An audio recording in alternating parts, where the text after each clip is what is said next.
ছাদে চলে এসেছি আজকের জন্য সবজি সংগ্রহ করতে। এখানে একটি গাছে দেখতে পাচ্ছেন প্রচুর পরিমাণে টমেটো ধরেছে। এখান থেকে মাত্র একটি টমেটো পেকেছে। টমেটোটা নিলাম। এবারে বেগুন গাছে বেগুন ধরেছে। কিছুদিন আগে ডাল কেটে দিয়েছিলাম, তারপরে বেশ কতগুলো বেগুন হয়েছে।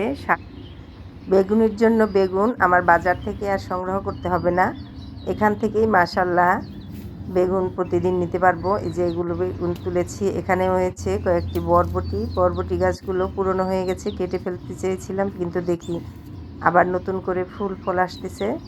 এখান থেকে বেশ বরবটি নিলাম। এবারে এখানে আছে পুদিনা।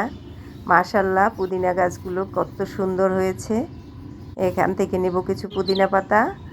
একেবারে সমস্ত সবজিগুলোই আমার নিরাপদ, বিষমুক্ত, কীটনাশক মুক্ত, সম্পূর্ণ রাসায়নিক সারমুক্ত। এখানে রয়েছে ডিম বেগুন।